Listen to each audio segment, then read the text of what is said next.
Welcome back to Monday Special and our conversation tonight. The recent gruesome murder of university student Sharon Otieno has sparked outrage and controversy in almost equal measure. Many have taken to social media to decry the cutting short of Sharon and her unborn baby's life, while others have also not minced their words about her alleged lifestyle. And so in an age where we stand at the crossroads of our conservative ways and what appears to be a purely permissive society, is Kenya facing a social crisis? And is what is going on behind closed doors an issue that could have national repercussions? Joining me tonight to discuss this and other issues surrounding this latest intrigue are to the far right. Eric Thimba is a young entrepreneur. Next to him is Esther Passaris, who is the Nairobi Women Representative. Next to her is Dr. Rebecca Nganga, who is a lecturer at a local university. And next to her is Pastor Kiama Mugambi of the Mavuno Church. And you're all welcome to the program. I'll start with you, Esther. You know, beyond the killing of this young lady and, of course, all the commentary that there has been around it, are you perhaps surprised that we are so engrossed in this conversation around her alleged lifestyle? And should that surpass the outrage on her death? Okay, first of all, I want to pass my condolences to the family, the friends, and the people of Migori, and Kenyans at large, because Sharon's death touched all of us. It touched all of us. As far as I'm concerned, it doesn't matter what Sharon did. It doesn't matter how she earned her living. It doesn't matter what lifestyle she led. What matters is that there are people that brutally killed this woman, and our constitution gives us the right to protect lives. And the manner in which she died, right? We should be focusing on the perpetrators and bringing them to justice. We actually need to move away. It doesn't matter. I mean, what are we saying? That if you were, for instance, let's just say, if you were a prostitute, you have no rights, or if you are poor, you have no rights. You know, I mean, it doesn't matter what Sharon did. What matters is she was brutally murdered. Her unborn child was killed. This is a woman that is protected by the Constitution, and I feel that it doesn't matter how high you are, the law should catch up with you. All right? So for me, the fact that she had a sponsor or no sponsor, that should not even come to play right now.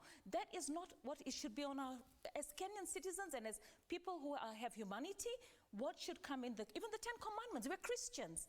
Thou shalt not kill. Jesus had accommodated everyone, and we're a Christian country. And then here we are, we're thinking about her lifestyle. No, right now, whoever was responsible, it doesn't matter how high you are, how low you are, Sharon deserves justice. That's the list that this country should do for Sharon and other women. Right, is that the feeling of the entire panel? Anyone with a contrary opinion? None. No, all right. No. I want you to... I would want to say, though, that you know, one life lost is one life too many. Yeah. And I think that's an important part of this discussion. I think there are other things that also need to be talked about. Why is it that we've gotten, why is it that she had to live that lifestyle? And why is it that such a lifestyle is an option? What lifestyle? Why are we even talking about her lifestyle? At the end of the day, here we're dealing with a 24-year-old. A 24-year-old in a country where we know that life is a struggle. It's not the first time that we've talked about our university students trying to survive and going the wrong way. Why are we not looking at the men who entice these young girls? Men who are double their age, enticing them with money and goodies. I mean, is this country doing enough to protect girls like Sharon? And that is a valid question when you say what lifestyle, and you use the word sponsor, so I want to put that into context. And I want you to listen to what your colleague Gladys Wanga had to say days ago here on Citizen. We can listen. You're giving yourself so that you get money in return. It is what we traditionally call prostitution. But also the men, especially the older men who are married, are also in adultery. You know, that is the English. Yeah, we won't point that the is the finger and traditional yes, one. the men You know, involving they are adulterers, Yes. and the ladies are prostituting. Right, and so she made it that clear that for her it is as, you know, plain as day. In her opinion, it's about prostitution and... I beg to differ, because at the end of the day, she's making assumptions that she knew this lady and she knew that this was the lifestyle. Maybe she was completely in love with whoever she was going out with. Maybe she has a child, 7 months. All right? I mean, at the end of the day, why are we judging her? Why is that even on the discussion right now? Right. I think that is not what we should be talking about. We should be talking about Sharon and the murder. And we can't talk about that because this is a matter already in court.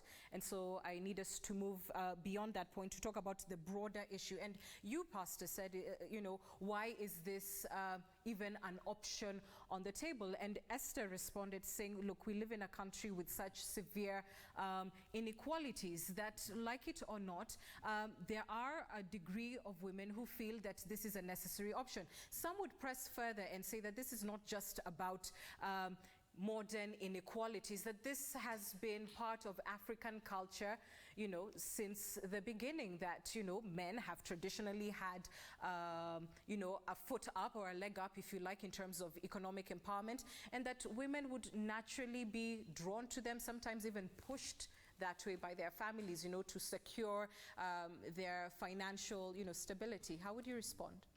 Okay, first of all, you know, in my view, I think I have a high view of the women in this country. And in my view is that, you know, for the many women that I've interacted with, both in church and even at home, my relatives, friends that I have, no one walks out the door of their house wanting to go and give their body in exchange for finances. And but we've gotten to the place where there are economic inequalities where that becomes an option. And it becomes way more complex because, you know, for the women, you know, you walk out the door and when you come back at home in the evening and you bring something, the fact that you brought something is something that is affirmed. And again, for the men, you know, you go out, walk out the door and you want, you know, someone other than the person that you should be relating with. And again, when you walk back in, when you walk among your friends, again, the society somehow, you know, condones that. And in my view, I think something needs to change as far as that is concerned.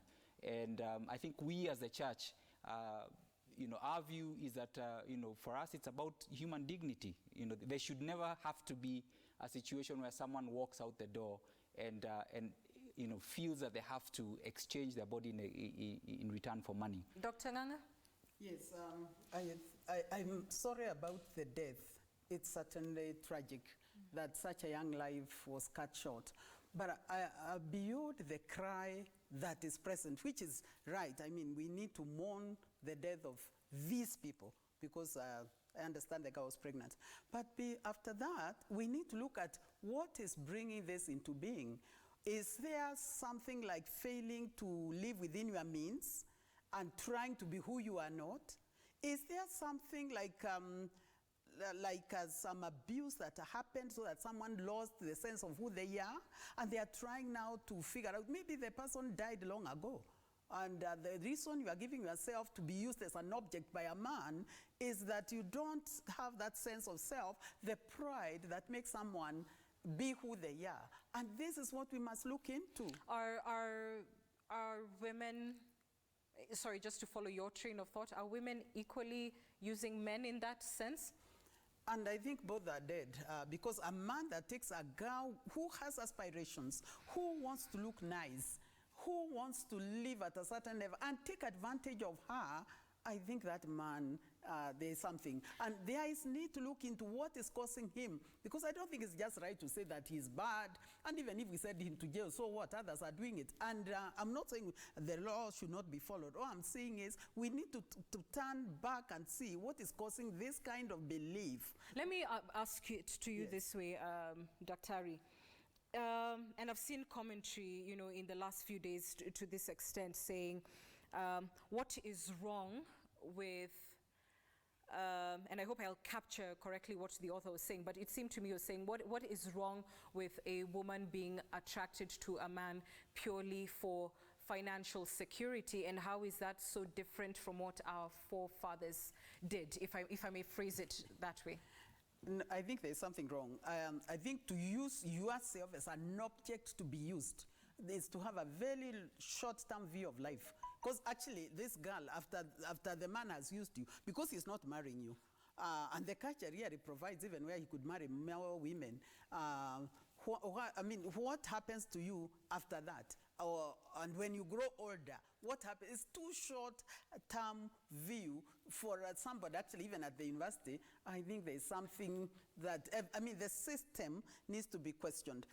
It is not an issue that has been there for all the years. For sure, there is an element of evil at all times. There will be evil men, there will be cheap, gullible girls, but I think there's something in the system and the culture that we need to look into. Esther, if you'd respond to what you've heard and just include the responsibility of these men, whom others have also said literally prey on girls who are, younger than their daughters, who don't know better, who are possibly vulnerable or gullible, or even some who, could know better. Let me look at Nairobi right now. You've got so many university students that are here, and we have to look at the facilities that we're offering them.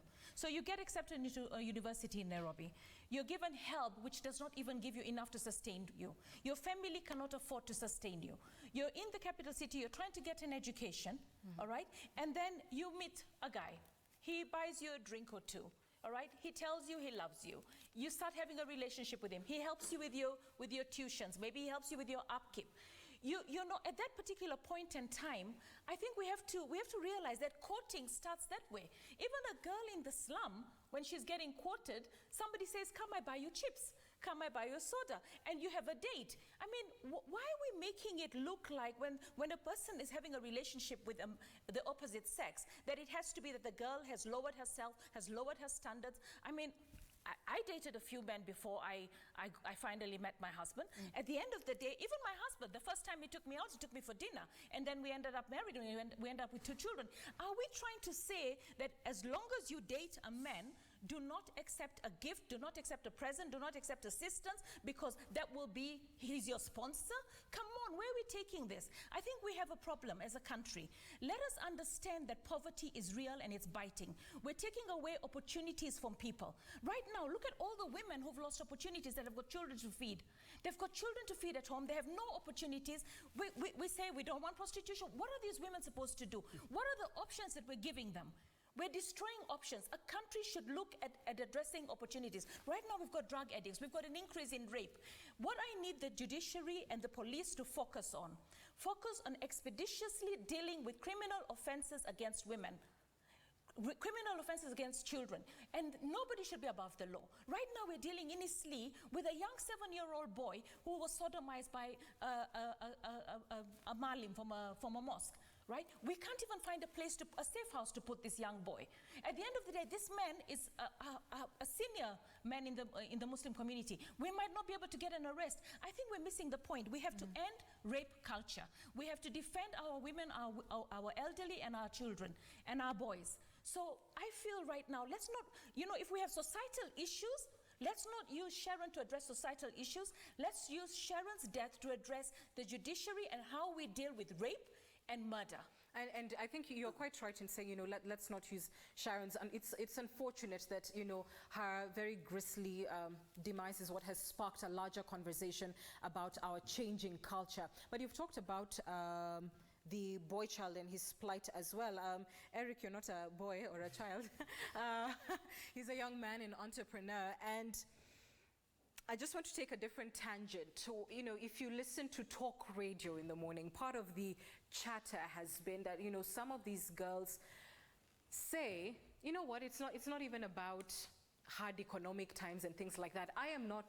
They would say, they're not interested in building a man. They don't have the patience to, come, let's struggle together and whatnot. They want a finished product of a man. That finished product, I think the unspoken part of it is that largely tends to be a man who is already perhaps married, has his own family, etc. They would go further and say they're not even interested in being, as Dr. Rebecca put it, second wives, which the law, now allows, because they don't want the role of a wife. They want to enjoy life and have chosen to enjoy it with this person who may or not be established in another family. What does that mean for young men like yourself? Are you married, by the way, Eric? Let's start there. Are you married? No, I'm not. Are you dating? Not yet. Okay. Now that the I hear knows hearts that. breaking all over Nairobi. Hearts breaking. Okay. But that's a really, because you're right. I mean, there's obviously the discussion around poverty, but I think also if you turn it around, there's also people who do it simply because it's a simple route and it's easy. Both men and women, right? This is just as a different discussion. I think what's really interesting is that just purely around that, in that direction, and speaking around that, is that a few months ago I was sitting down with a business mentor, and these things all kind of are the same. Business, life, relationships, all these things kind of intertwine. And one of the things that he said that was really interesting is something that I've heard for so many years, but it's not until now that I fully understood it. And what he said was brick by brick.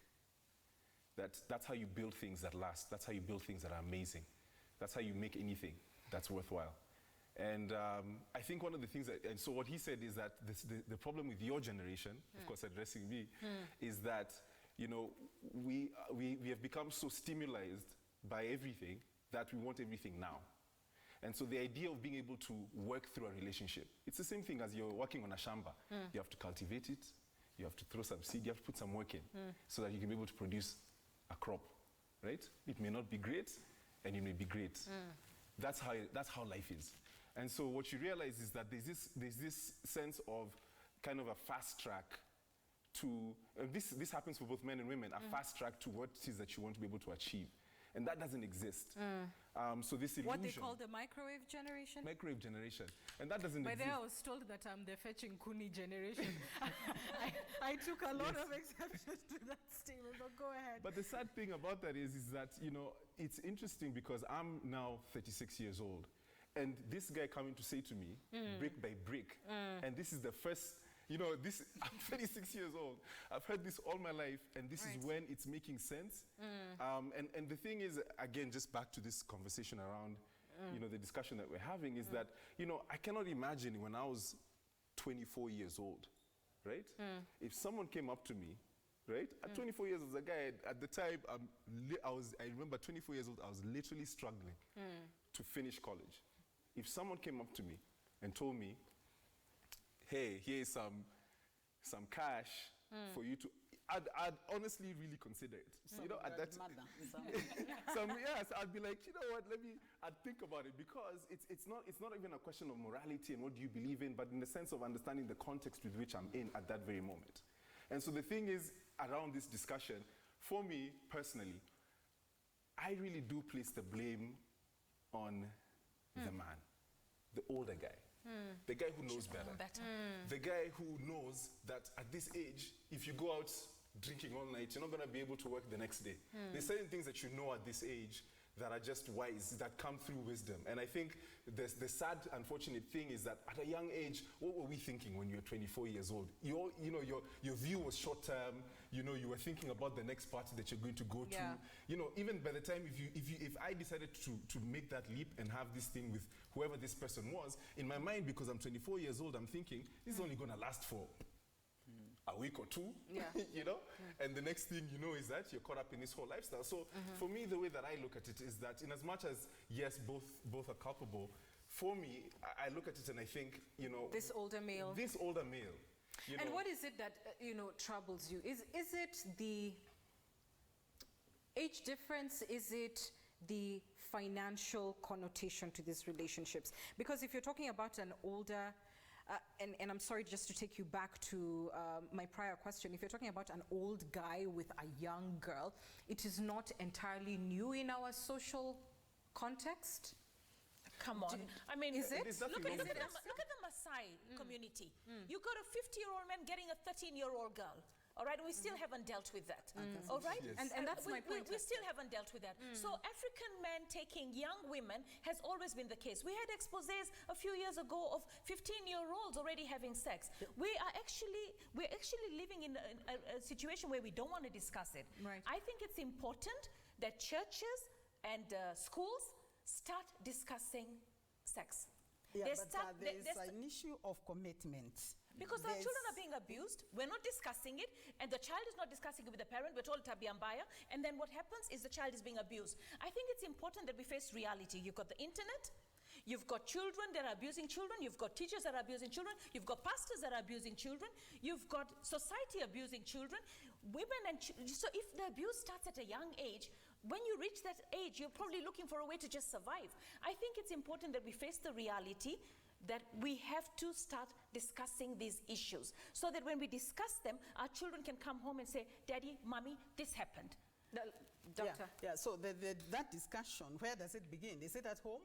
Is it outside in the community? So when it comes to relationship of men and women and sexual relationships, there is need for commitment. It is not a question that someone is taking you for a date and buying you chips. There is need for with what effect? Where are we going? It's there's chips in need to- Paris. Yeah, so we need to talk about that sense of commitment, and there is an element of greed. Yes, I agree that the older person is responsible, and I don't know at what age we should not let the children know you don't take free things.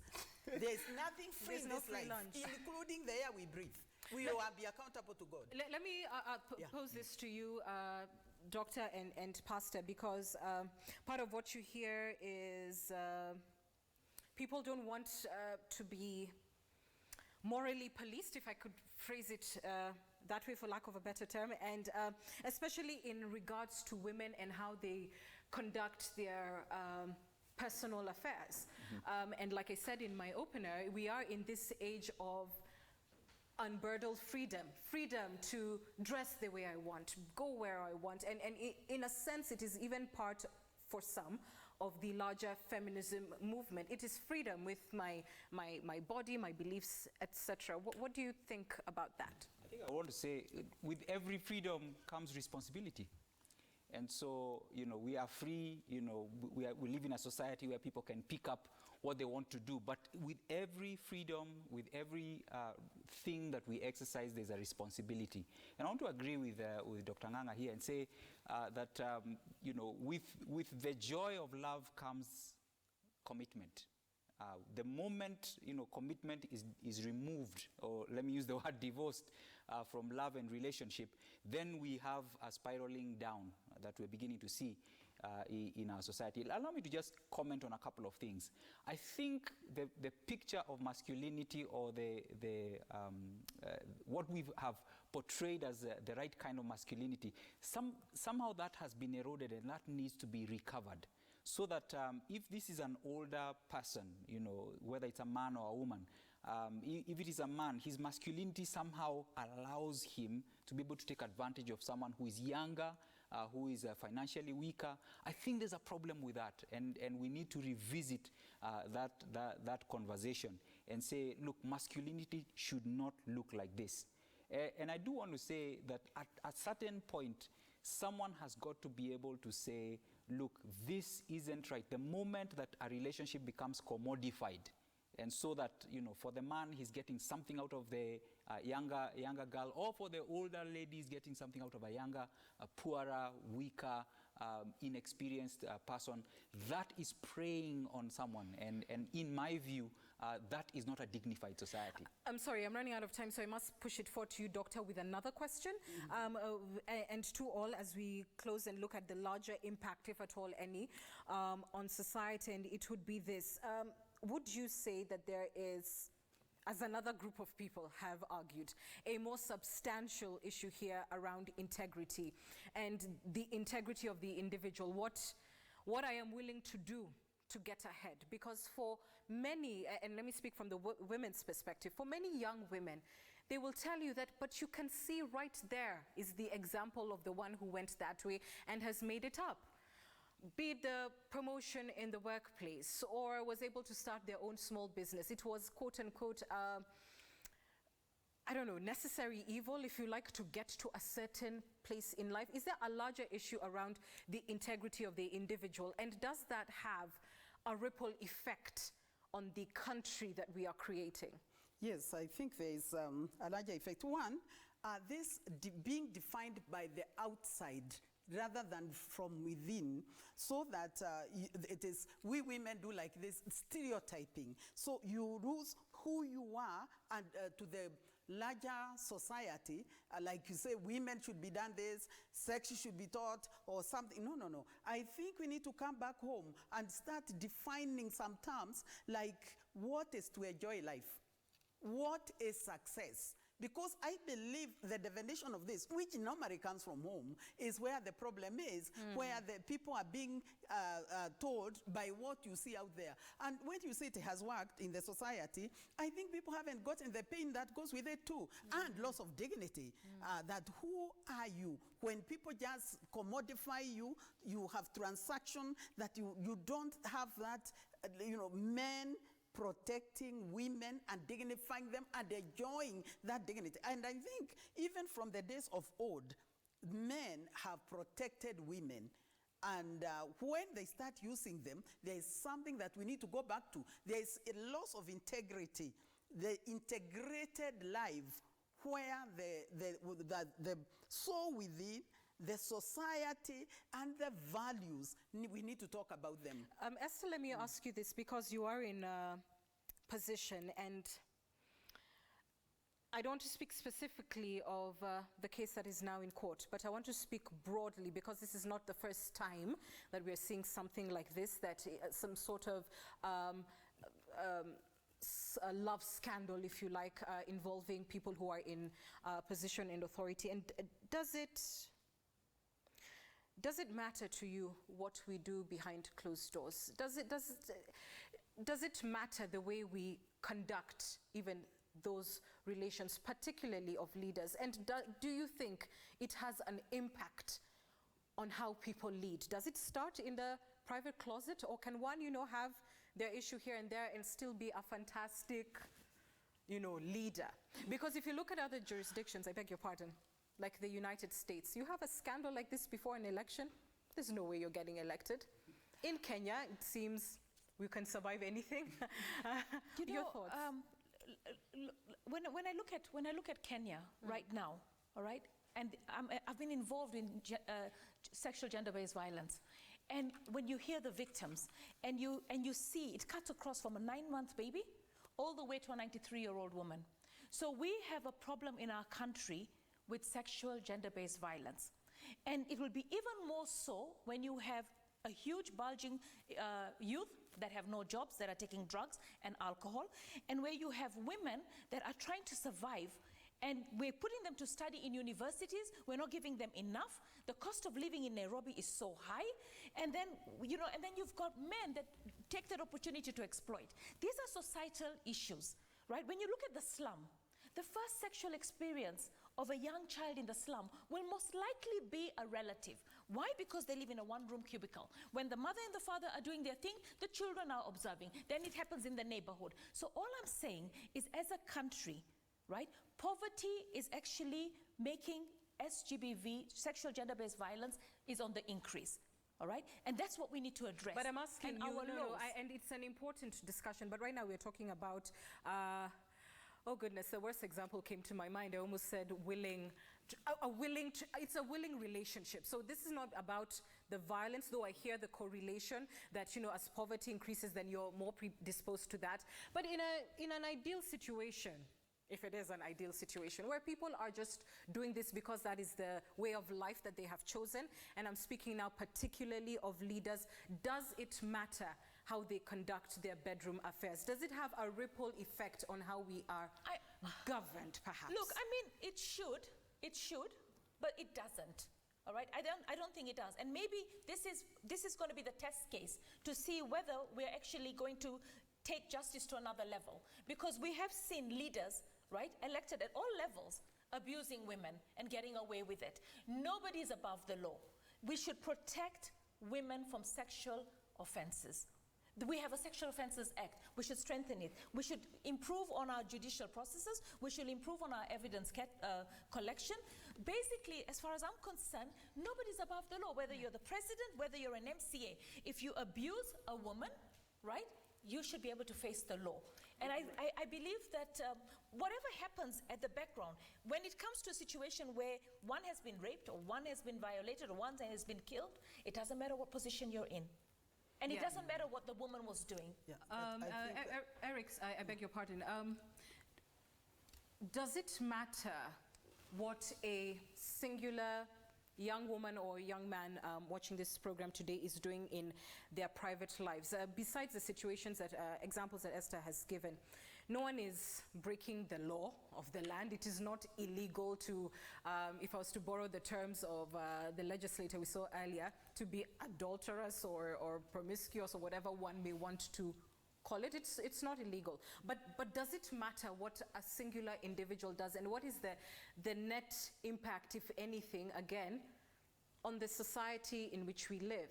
On the principle that, you know, family is the basic unity of society? Or are we at a time when we need to appreciate that culture is changing and perhaps changing to new definitions of what the singular unit, you know, we valued family because we said that was the unit of society. Does family matter now in the same, with the same gravitas? Does the action of one person really necessitate a national conversation like we've had since, you know, this unfortunate incident? You know, I think we're the sum total of our choices as a young person. So, you know, everything has consequences, right? Based on the choices that you make. But you know, just to attach onto that is that I think one of the things that's really important and really interesting is that when you look at, especially what Esther is talking about, which I think is actually quite valid, in the sense that when you think about the family unit that you're talking about, that family unit has been disintegrating for a very long time. You know, tell me any one person or anyone that you know who has a perfect family, a perfect function, not even perfect, a good functional family where you have a father who loves his wife. Let's start from there. Forget about the children. You know, I can quote one because I know one of the people at this table quite personally. Yes. So there is one, I'll not name them. Yes, but in terms of, I think, maybe the thing to, in terms of, like, for example, the things that she's bringing up. Yeah.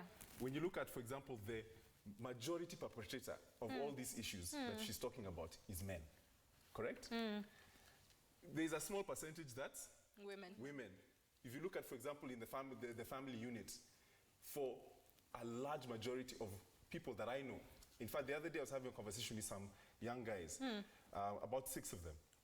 And I was having this conversation, one thing that I realized that was really interesting about all these guys is that every single one of these 6 kids who was struggling with drugs and just basically lost all that, the one thing that was a commonality between all of them, their father was not present in any of these children's lives. So what I think is that we don't have a family crisis, quite honestly. And I say this as a man. I think we have a man crisis.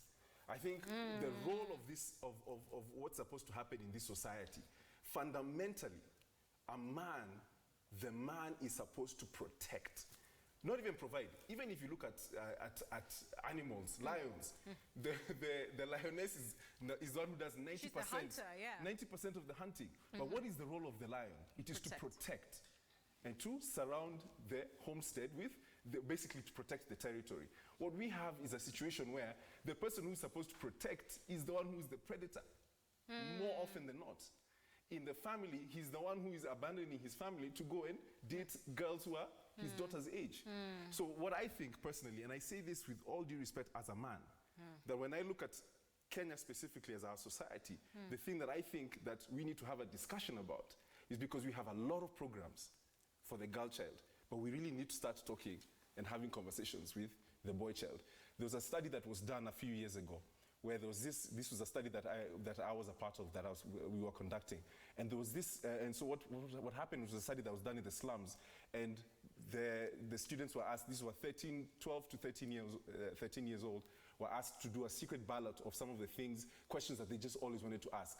The predominant question that was asked was by the boys was, is it okay to rape my sister or to sleep with my sister. Okay. Right? So when you think about the way that the boy is thinking about how his own masculinity, how he's sexualized, all those things, the girls in that same place, the questions that they were asking is how they can protect themselves when they're walking home. Wow. So when you weigh those two things and you realize what is the burden of society and where should we start having a conversation? All right, I want you to respond to some of our audience feedback before I pose my final question to you. Eric Kogi, you're saying our moral fabric as a country is in tatters. We need redemption and deliverance all at once. Can I get an amen? Okay.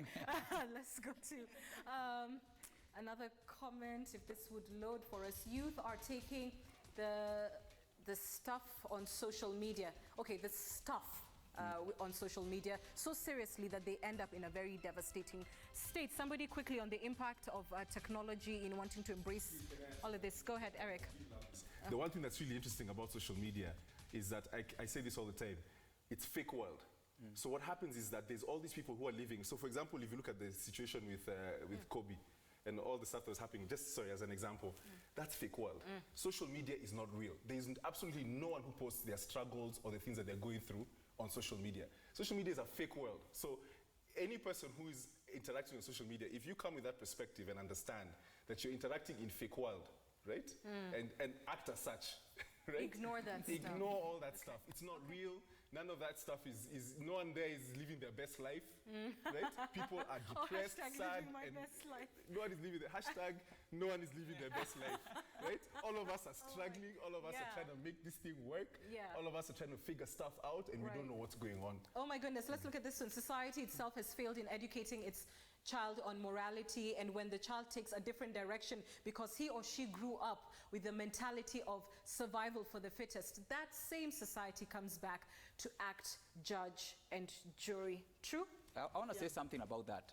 I think there are places where you can go and find values. And as a person of faith, I believe the church is the place that you should go. We have the tools, we have the values, we have everything that people need.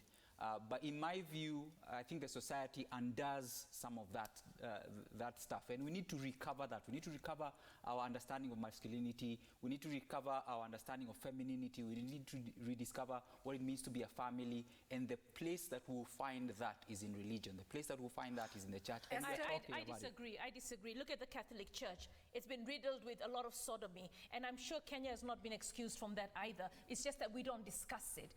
And we've seen priests and pastors abusing children as well. I think what is important is that we wherever we have a case, we deal with it expeditiously as a country so that people actually realize that the law, the long hands of the law will catch up with you. We need to protect, we need to actually strengthen our laws. And we have to make sure that we protect our citizens. I beg your pardon, I don't want us to reopen the debate. Forgive me, I must move on to this final comment. Hooking up with men and receiving gifts is not a cure to poverty. That's absolutely Thank true. you. Okay, That's and my hard work. final question then goes to you, Pastor, because you're Yes. a man of faith. And I have found, and I'm sure you at home have seen the same, people engaging in this discussion, whichever side of the fence you're on, saying, you know what, don't judge me. God will judge me. It's not for you to judge. And I know I wouldn't want to be judged by anyone. Yeah. But people, as they embrace the limits of their freedom, say, it's not for you to judge. Yeah. God will judge me, and I'll stand before him, and we'll have that conversation then. You're a man of faith. It's about God, so I'll leave it to you. God as the judge. Well, there are two sides to this. I think the first is that the church does not exist to judge people. The church exists as the conscience of society, and to speak, as a Christian, to speak the words of Jesus, the words of life into society. And so we do not exist to judge. But that having been said, I won't be very careful to be judged by God.